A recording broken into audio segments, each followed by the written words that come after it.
support Israel? Well, there's a history, and a very interesting one, that actually goes back a long time.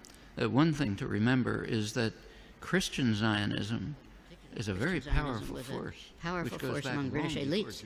It's part of the motivation for the Balfour Declaration and for Britain's support for Jewish colonization of Israel. Remember, the Bible said, and that's a big part of British elite culture. Same in the United States.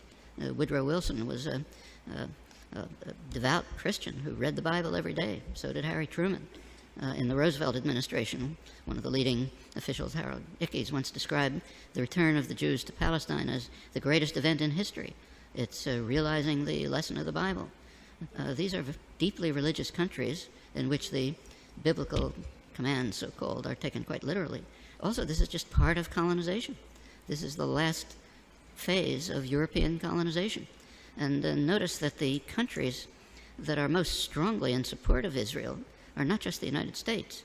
It's the United States, Australia, and Canada, the offshoots of England, Anglosphere sometimes called. Unusual forms of imperialism. These are settler colonial societies, societies in which not like India, not like the British in India, say. Societies, South Africa was a little like this, or Algeria under the French. Settler colonial societies in which the settlers came in, essentially eliminated the native population. Also driven by religious principles, very religious groups driven by Christian Zionism. Those are major cultural factors. There are also significant geostrategic factors. You go back to 1948, there was actually a split between the State Department and the Pentagon in the United States over how to react to the new state of Israel. The State Department was not committed strongly to Israeli conquests, the establishment of the state, and was concerned about the refugees. It wanted an implementation of the refugee problem. The Pentagon, on the other hand, was very impressed with Israel's military potential.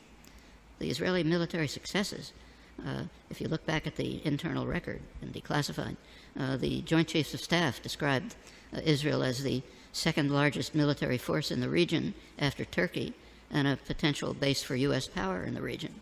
That continued.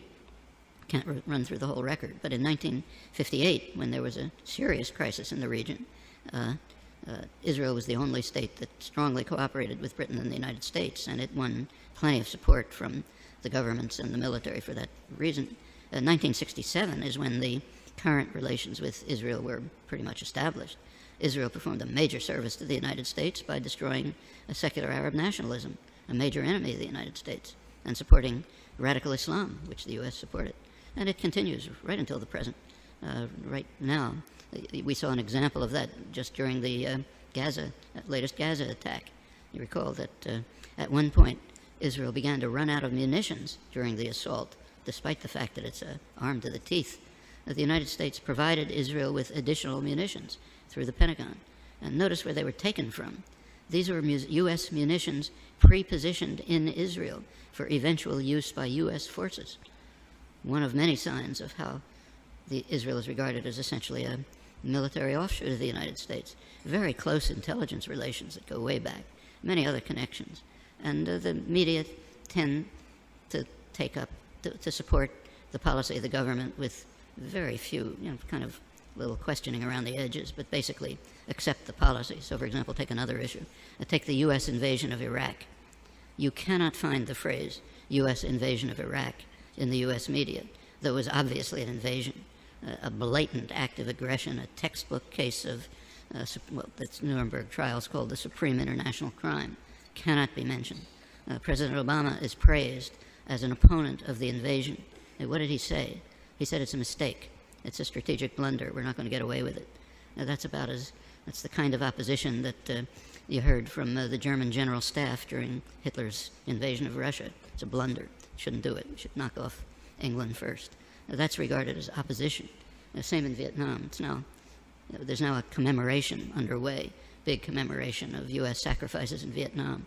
Try to find the phrase U.S. invasion of South Vietnam there or anywhere in the past year since 1961 when it took place. Non-existent, maybe on Democracy Now!, what I write, but way out at the fringe. And this is not unique to the United States. Take, say, Britain. Right now there's interesting debates in the British literary journals, like the Times Literary Supplement, as to whether Britain should finally begin to recognize the genocidal, the word that's used, genocidal character of British colonization hundreds of years ago.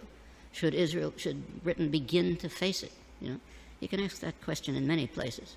The tendency of the intellectual community to go along like a herd in support of state power, private power, is just overwhelming. Intellectuals like to think of themselves as dissident, critical, courageous, standing up against power. Absolutely untrue.